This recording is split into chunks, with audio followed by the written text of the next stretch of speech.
Should you buy a house now or should you wait? This is the big question that a lot of Americans are facing right now because interest rates are up and they've been up for almost 4 years now. Should you buy a house now or should you wait? That's the question. If you're an investor, that's the only time you should be asking that question.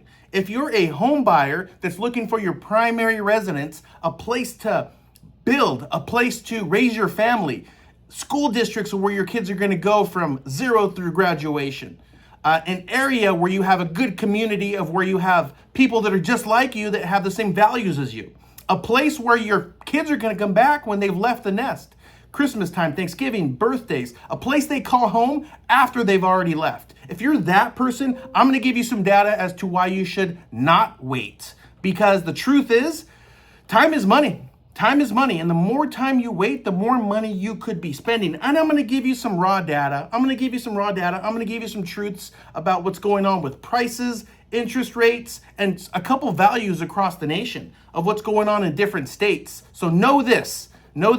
Our bank is licensed in all 50 states, so we can help you almost anywhere in the United States. So reach out to us if you need help. But here's what it is, guys. Like I said at the beginning, should you buy a house now or should you wait? If you're trying to time the market, you're an investor. You're looking to get in, make some cash, get out. Or you're looking for an opportunity to make money on rentals, which is great. But if you're not that person, I recommend buying when you can.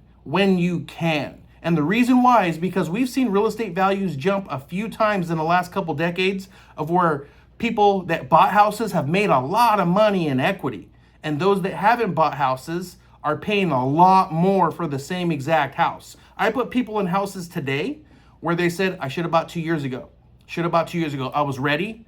The credit was okay. Income was okay. Assets were okay. But I was scared because I wasn't prepared to take on a mortgage. And I'll tell you right now, if you're prepared to pay a landlord rent, because that's a contract, then you're prepared to pay a mortgage because that is also a contract. All you're doing is saying, I will live here for this much money per month when you rent, or I will live here and pay you back this money per month when you buy. So it's the same obligation. The amounts may be a little bit different depending on where you're living, of course. You might be renting a 1-bedroom apartment and buying a 3-bedroom, 2-bath house, which could equate to a higher mortgage payment. But know this, when you pay that mortgage payment, it comes right back to you. I don't want to get too far off track. So let's talk about the facts of why you should buy today, okay? Here's what it is, guys. Across the board, interest rates went up about 4 years ago, okay?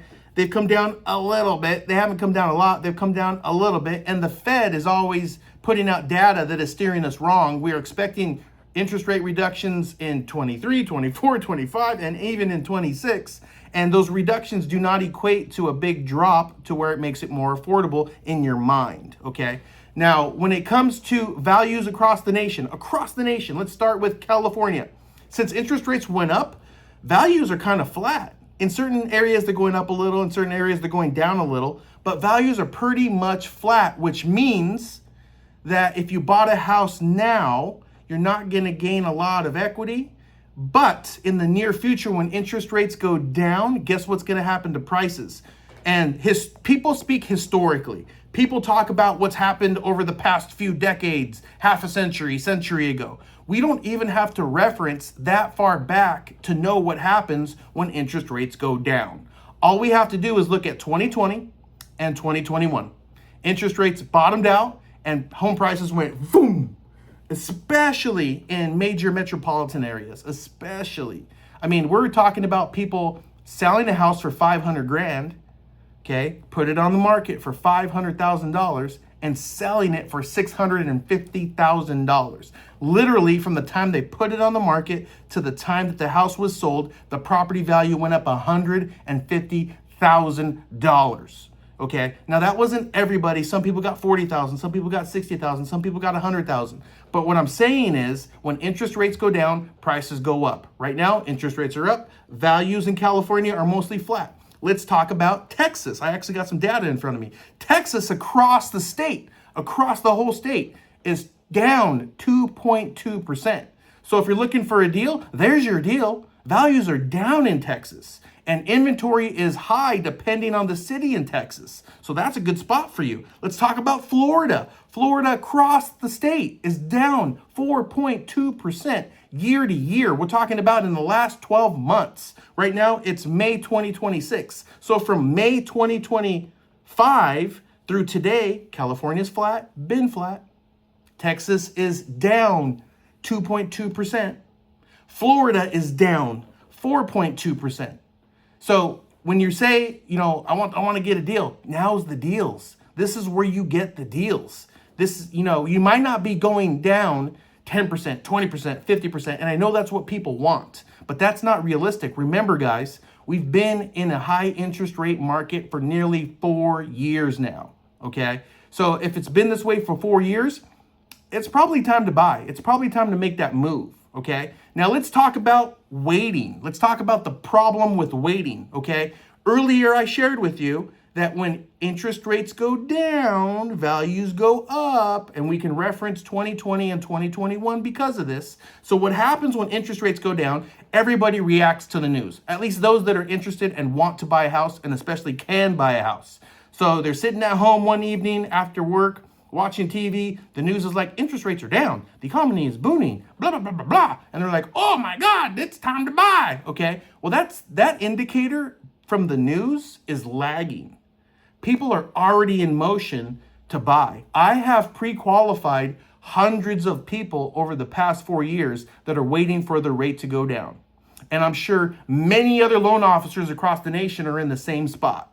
So what that means is all those people that are pre-qualified are literally standing at the gate, waiting for that moment to happen. And when the rates go down and that gate opens up, a flood of people are going to come in to buy houses and probably going to create a bidding war like 2020 and 2021. And in a bidding war, you don't buy the house for what they're asking. You buy the house for whatever your competitor is offering. And that's where the prices could go from 500,000 to 520,000 to 560,000 and, whatever the number could go to potentially. So let me ask you this. Should you buy when the market is rapidly skyrocketing or should you buy when it's flat?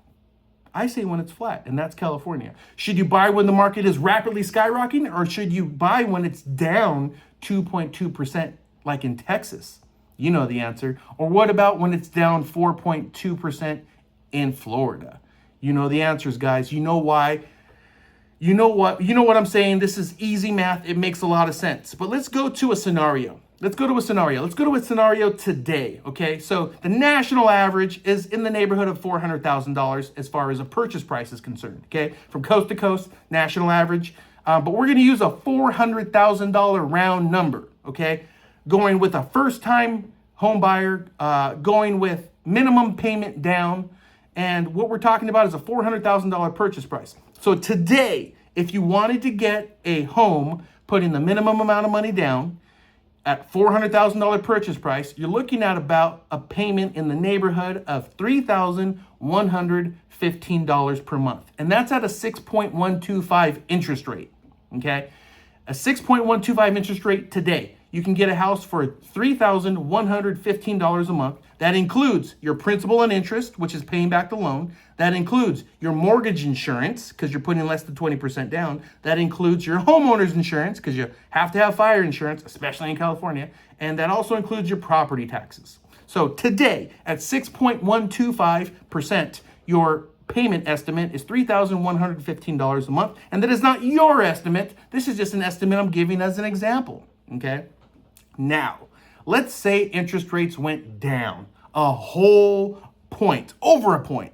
Let's say they go from 6.125 down to a flat 5, okay? 1.125 less, 5%, 5%. Now, remember, what happens when when rates start going down? Values start going up, okay? When values start going up, you have to buy it at whatever the market is bearing at that time. It's not up to you. It's not up to the seller. It's whatever the market says that home is worth. So interest rates go down, people flood in to start buying houses, prices go up. Now that $440,000 house, I gave away the answer. That $400,000 house is now $440,000 in value, okay? Interest rates went down, price went up. Now, what does your payment look like? $3,113 a month. So you went from 6.125 in interest rate all the way down to 5, okay? You're over a point reduction in interest rate, but your payment is almost exactly the same. Do you get what I'm saying? But you wanted to wait for the interest rates to go down, and you did, and you got a house when interest rates were down. You just paid more for the same exact thing. Now, it's a dollars in savings. You're saving $2 a month in this scenario, okay? You might be saving $20 a month. You might be saving $100 a month. But you paid $40,000 more for that house. Now, here's what I'm recommending to my buyers. You buy at $400,000, you take the 6.125 interest rate. When rates drop, you refinance. So now you bought the house for $400,000, but it's worth $440,000. You get what I'm saying? You refinance, you take your rate down to that 5%, and now your mortgage payment drops way below the amount that you originally purchased for. So if you're okay with $315,000 and you're okay with $313,000, buying now makes more sense. And then refinancing down the road will be the strategy. So if you ask me my opinion, should I buy now or should I wait? The answer is buy now. And this is for the people, like I said, that are going to build roots, that are going to raise their family, that are going to have a place to call home for you, your wife, your husband, your kids, and your extended family, a place to go, a place to call home, and a place where you're, digging roots and going deep and building a community. So if you have any questions, feel free to reach out to me. I hope this was helpful. You guys have a great day. Take care. Bye-bye.